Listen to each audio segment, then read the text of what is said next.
Alright, welcome back to another Lives React on Come Hang Out. Today we're going to be testing out a new deck. I call this one Eren Jaeger.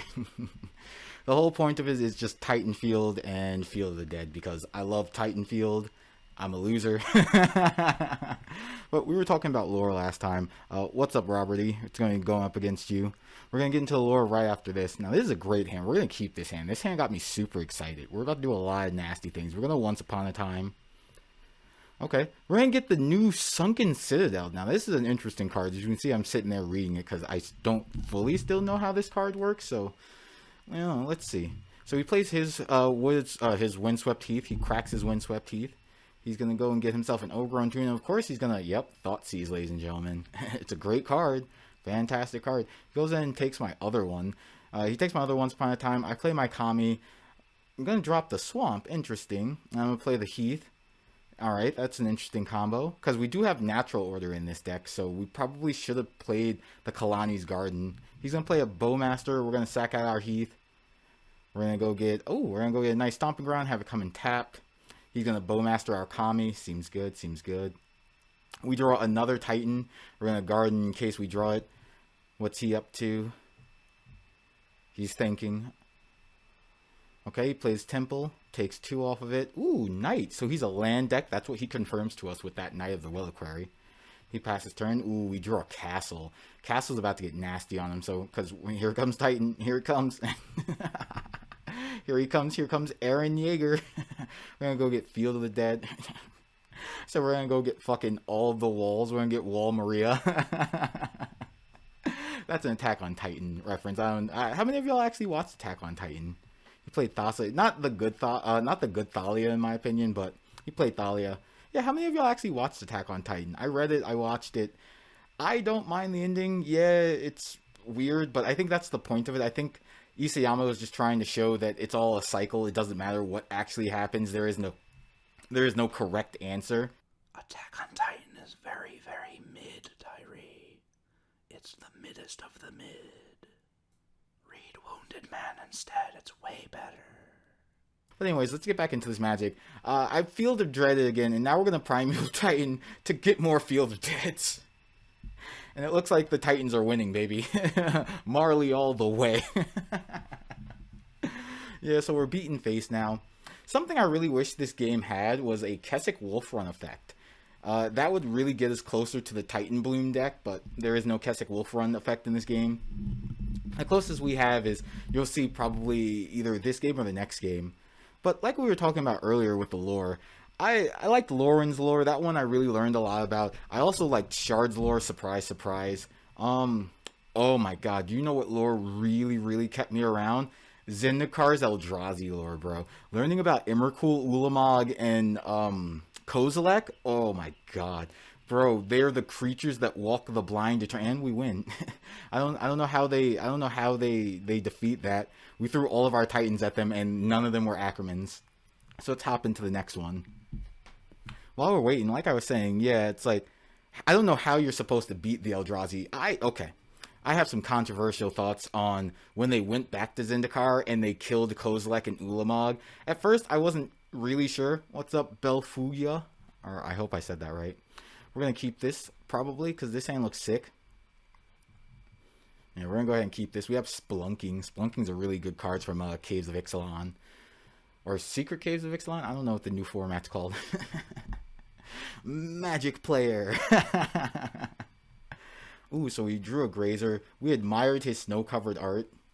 We're going to play our Kami. We're going to Kalani Gardens. Yep, get a nice 0-1 in case he takes care of our 1-1. I like that. Who's your favorite Eldrazi? Which of the three Titans are your favorite? Mine's is, I love me some good old-fashioned Ulamog, and I love me some good old-fashioned Emrakul. Emrakul is obviously my favorite because she's just the big mama, bro. She is big mama. She is goth GF mommy dommy all day, every day. Not only did she take your turn, she takes an extra turn. She was so good.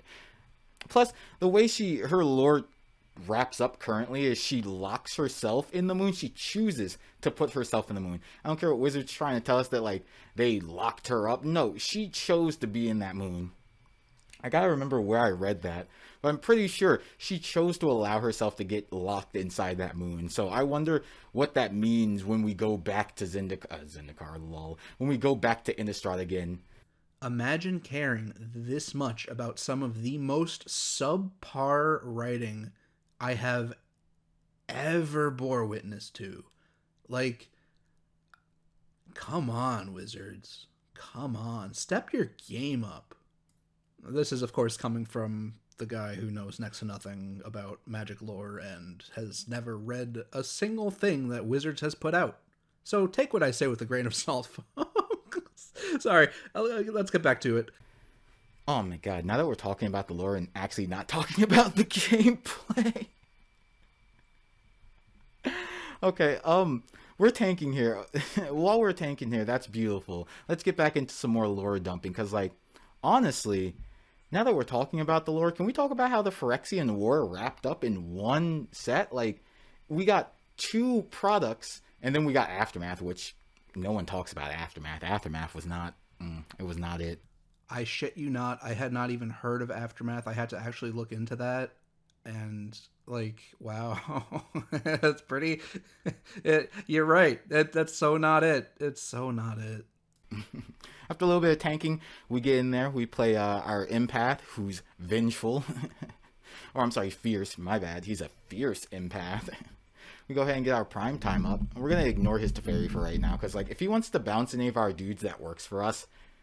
Even if he bounces the O1, it takes the life away from the Teferi, so it's easier to kill. But yeah, can we talk about how Phyrexia won the war and then immediately got slapped up throughout the entire set? Every invasion, if you look at every invasion artwork, it's them getting slapped up. It's them invading, and then on the immediate other side, it's them getting slapped up. And it's like, come on, how y'all gonna do that to one of your greatest villains? The Phyrexians were the original OG villain. They were the villains that started off the lore. They were in the Brothers' War. Well, we're not talking about the set, the Brothers' War. We're talking about the actual lore, the Brothers' War.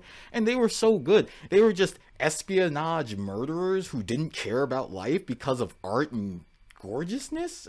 Bro, they were so cool. They're so creepy. And to see them all get punked like that, it was so sad. How is Elish Norn afraid of fucking... Oh my god, why is she afraid of Elspeth? I don't understand that. I don't understand that. Anyways, we're gonna give our Eren Yeager, like, haste. And we're gonna start beating more face. We're gonna once upon a time to overcommit to the board. Because at this point, now that we have 2 dreads down, and we missed I missed my misplay, but someone saw it. Now that we have 2 dreads down, it's, well, what is he gonna do? Every land gets us just dudes. So even if he wrapped us again, because he showed us the Supreme Verdict, even if he does that again, every land just gets us closer, and we can just start casting bigger things. So what's he gonna do now? He played his elixir, and that's game, ladies and gentlemen. Yeah, but who's your favorite villain? Who's your favorite villain when it comes to MTG? Because to me, I think it's probably Nicol Bolas. Even though they slapped Nicol Bolas up again. Like, why does he keep getting slapped up? Nicol Bolas got slapped up by Umezawa. He got slapped up by the gang. He got slapped up by Ugin. Like, he just keeps getting slapped up. Anyways, thank you for chilling on Come Hang Out.